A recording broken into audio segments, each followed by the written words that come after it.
And then finally they said, well, show us Derek Jones. So I just looked at the camera, and they said, show us the opposite of Derek Jones. And I turned around and showed them the back of my head and walked away because I had no ideas left.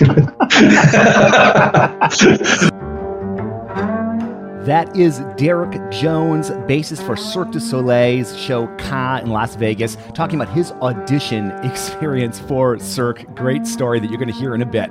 I'm Jason Heath. This is Contrabass Conversations, and we are doing a series of best of episodes here around the holidays, and this is all thanks to Krista Copper, who has gone through and cataloged every topic we've talked about and when we talked about it through all 500 some episodes. Okay, that's a lot of episodes, and it is such a cool resource that she's put together. And what I'm going to try to do is every once in a while, this year it's around the holidays, maybe it'll happen once or twice a year, put out a series of best of episodes about specific topics. So today's topic is bass humor. These are stories from 5 people, and we have many more in the future, but we're going to share 5 today. You're going to first hear from Joel Reist of the Nashville Symphony, principal bassist of the Nashville Symphony, with the Rubber Chicken story. Wait for that if you haven't heard it. Leigh Mesh of the Met Opera Orchestra. They're just funny opera incidents that he's experienced over the years, and there are many. Then we have Lucia Turino of The Devil Makes Three with some crazy gig stories, and also Kevin Smith, who is Willie Nelson's bass player. More crazy gig stories, life on the road from 2 road warriors and 2 Upton bass artists, by the way. They both play Upton bass models, so that's cool. Shout out to Upton Bass. And then we'll wrap up with Derek Jones of Cirque du Soleil. Thank you so much for listening to these. And thank you to our sponsors. These are short episodes, so we're not going to play any ads. We're just going to give a shout out at the intro here to D'Addario Strings, to Upton Bass, Steve Swan String Bass Shop, Colstein Music, and the Bass Violin Shop. More info about them you'll hear in past and future podcasts, and go to our website. But thank you to all of them for making all of this work possible. So we'll dig in first with Joel Reist and Leigh Mesh. All right, I got to ask you, I try to find anything I can online about people before I chat, and you got a couple of interview clips, and there's something up on the website, and there was a story you told, which I found very entertaining, and I'll just see if you remember it if I just say Rubber Chicken. Do you know the story? Oh man. Would you mind sharing that? That's a very fun story. Oh, that is a great moment in Nashville Symphony lore. Okay, this is back in the old days in TPAC. Mm-hmm. And we are playing a piano concerto with, forget the soloist's name. Wonderful soloist. And so we had our rehearsals, and then we're heading into the first concert. Soloist takes a bow, sits down at the piano, is preparing to play. The conductor's looking at the soloist, nodding. The soloist is looking at the conductor, nodding. But then the soloist notices something in the piano, in the gears of the piano, and gets up on his stool, looks in, notices something. His face he looks perplexed. He puts his hand inside the piano and pulls out a rubber chicken, and 2,000 people just lose it. They were just laughing hysterically. All the musicians, we couldn't believe it either. So I don't know what he did with the rubber chicken. Maybe he just laid it down next to him. So, and then we got on with the concert. So it turns out that some of the stagehands were just playing a joke on each other earlier in the afternoon, setting up the concert, and they forgot to take their rubber chicken out. But that is probably the funniest thing that's ever happened on stage for me. Have you had any particularly entertaining musical or otherwise disasters that? How many hours do you have to talk? Or even the top couple. The top couple. Well, I mean, there's such funny stories. And there was this guy named Dick Kay. He was a cellist, old guy with a very gruff New York voice like this. And he had a Tekler, and I mean, this guy could wipe out the entire side of the pit from the first show. I mean, I once tried to play as loud as I possibly could, and I still couldn't hear myself next to Dick Kay when he was putting it out. So we're playing Faust. Julius Riddell is conducting. This is in performance. Mm-hmm. I think it's between somewhere in Act 3 where there's a big organ prelude, very church-like, right? And he's conducting away. There's backstage chorus. No organ in performance. Everybody's kind of looking around and oh crap, it's going to be one of these moments, right? Riddell, who used to get very worked up, he's looking around. He's putting his hands up. He's like yelling, "Organ, where's the organ?" Tom Bernand, who was the assistant personnel manager at this point, was playing in the bass section, and he kind of like shouts, whispers, "Maestro, the organ's not working." Dick Kay ahead doesn't miss a beat, and he says, "I know the feeling." This is in the show, right? And I'm just like crying because I can't play at that point. And finally somebody hit like a switch. The organ came in. It was pretty damn entertaining. And there's a lot of funny things that happen. I mean, that's one of them. I had a lot, you know? All right, next up, we've got stories from the road from Lucia Turino and Kevin Smith. And again, they both play Upton basses, which is very cool. So shout out to them and all the other sponsors. Here we go with Lucia Turino, followed by Kevin Smith. I have like my list of like craziest gigs I've ever played, weirdest venues I've ever played. I remember playing like this outdoor thing in South Carolina on the edge of the swamp, and it became dark, and it was like something out of a horror movie with the insects hitting the lights and falling on us, like, right? And that's for classical. I surely you've played your share. Do you have a top couple of most bizarre / painful gig venues, gig stories? I mean, yes, they all start to blend together. I mean, obviously, anytime your bass falls over, like the time in Chicago when the neck fell off, it happened after sound check. No, so I had 2 hours and a friend of ours like came up with something that, you know, like it was not a bad bass, but the pickup was terrible, and it had like gut or pseudo gut strings that were really, really different tension than I was used to, and so I had to play through that.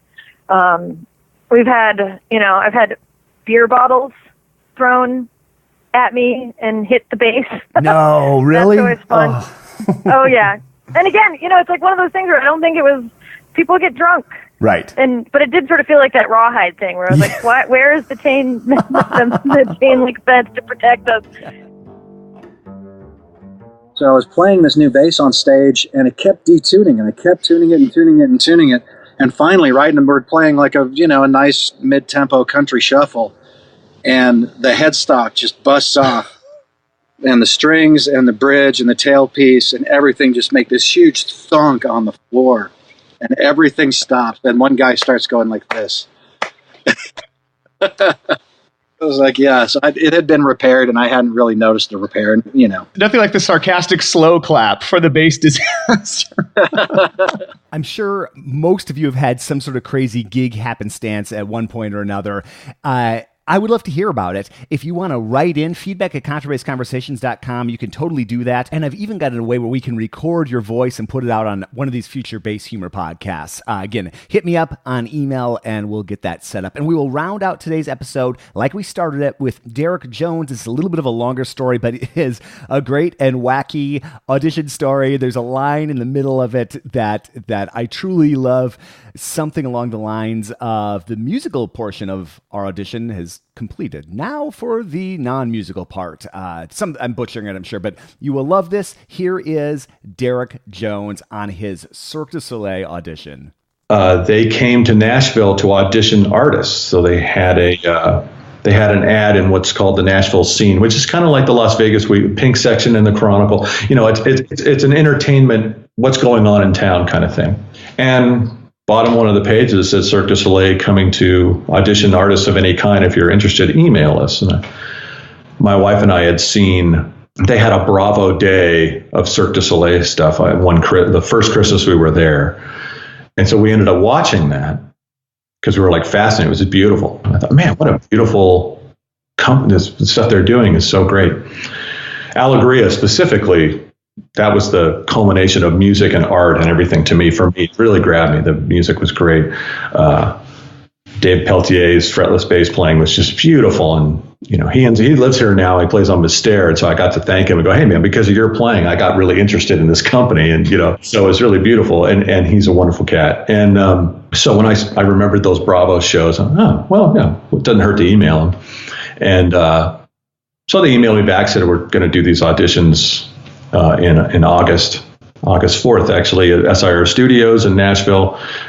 Can you be here, blah, blah, blah time. So I showed up and the audition process was way different than it is now, because now they have a whole YouTube site where you can upload videos, and it's real easy, man. It's like, you can get the charts and play along. They sing you the tracks, you play along with them, upload them to their play, and then they evaluate you there, and then you kind of go through the steps much easier. But this is when they were still going, and they still go around the world checking out stuff, but this was their first, I think, and only time they've gone to Nashville. But I showed up with all my instruments, and then there was no music, nothing. It was just make it up as you go. I pulled out my upright, started warming up, and they were like, wait, don't start yet. We don't have the cameras on. And then they have 3 cameras and 3 people, and then the sound guy from Nashville, and I'm just warming up. Oh, well, what piece is this? And I'm just warming up. I don't know. I just make, oh, wow, really? So then they started off with, okay, we're going to play a piece of music for you, and then you're going to hear it once, and then you're going to come up with a bass line for it. So they play me the piece of music, and they said, you ready? And I went, yeah. And then they play it again, and I play along with it. Great. Now we're going to play you the bass line once. You play it back to us. Wow. Okay. Got it? And play it back to him. So it was all hearing and listening, right? Listening. And then it just went on and on, different things. And I said, well, wait, I got another idea. Play it again. And I'd come up with grab a different bass, grab a pick, and start playing different things, and they were like, wow, this is great. And I started noticing that they're really looking for somebody with a lot of different concepts, maybe they'll give them different sounds and be real open. So it was just a great first hour of the audition where we just were laughing and having fun and playing ideas back and forth to each other. And then I was done with that. And then I started to put my instruments away. And then one of the people from Cirque, Anne-Marie Duchesne, says, well, Derek, that was the instrumental part of the audition. And now we're going to have you sing and dance and act. And we know you're not a singer or a dancer or an actor, but we just want to see what you can do. And I knew exactly what they were doing. I realized at that moment, this is where most musicians tank the audition, because they say, oh, I don't do that. Right? And I just allowed them into my world, and they came in totally willingly. I played my stuff. They allowed me to play my stuff. They allowed me to take their music and do different things with it for an hour. And they were like really open and completely clean slates and just allowing me to bring my ideas to the table. Now they're going to bring their ideas to the table. And they have to see if I trust them enough to bring me into their world. And I went, okay, let's do it. They said, really? Yeah, let's do it. Okay, the first thing you're going to do is you're going to dance. We're going to put on some music, and you just move your body. We don't care. Just move around. And then when you're done, freeze and hold a pose, and we'll turn the music off. Okay. And now remember, 3 cameras on you. The Nashville SIR guys smiling, but we're like, okay, what's he going to do? So the music came on, and it seemed like it was something from West Africa, or somewhere in that region. And my first thought was, my wife and I had gone to Zellerbach Hall at UC Berkeley to see Salif Keita. And I said, what is his background singer? What did they do when they weren't singing? And then I jumped up in the air and just started going crazy. I don't know what I did. And the 3 of them behind the table with their heads went back. They were like, whoa. And I just moved around the stage, man. I was just, just letting the music take me. I was just like, I don't know. I'm not a dancer, but I just kind of moved and, the whole thing. And then I mistakenly held a pose on one foot and realized I was on one foot and had to keep my balance. And I was just praying, please turn off the music. I do not want to fall. And then the music came off, and they just busted up laughing and were clapping, and they were really into it, And then they had me walk across the stage 3 times, and then stop at the microphone in the center of the stage, look into the camera and say who I was, what I did, and why I wanted to work for Cirque. And I'm like, hi, my name is Derek Jones. I play bass, and I'm totally out of breath because, and now it turns out now, and I've talked to friends of mine up in Montreal, that's the first thing you see on the video because they've edited it to It's really funny. I still have yet 12 and a half years trying to get a copy of this video. Still have not got a copy yet. But so then we did some other thing where they said, okay, sing. Just sing. Go ahead. So I was listening to Eva Leans on the way in. So I just kind of went and just sang something with Partito Alto Group. Just whatever came in my head, It just kind of sang. And then there was a couple of other interview type questions. And then the magic thing was at the end, they said, okay, we're going to put the camera right on your face, and you're to describe the words that we say with just your facial expressions. Right? It's the craziest audition ever, right?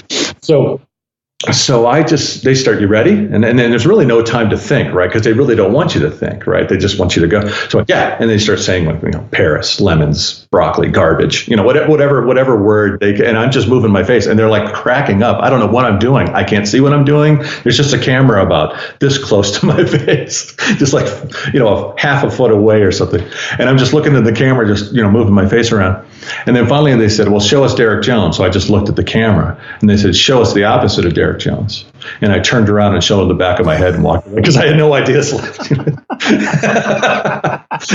That's going to do it for this best of episode. Thank you so much to Krista Copper for going through and cataloging and organizing all these topics. It makes these sort of episodes possible, and I think it's a really cool direction. Thank you also to everybody else involved in Contrabass Conversations, Steve Hinchy, Michael Cooper, our audio editors, Mitch Mooring, who puts these episodes together, and Trevor Jones, who publishes and promotes all of these. Thank you so much. Reach out to me at feedback@contrabassconversations.com, and I am your host, Jason Heath. We'll be back soon with more life on the low end of the spectrum.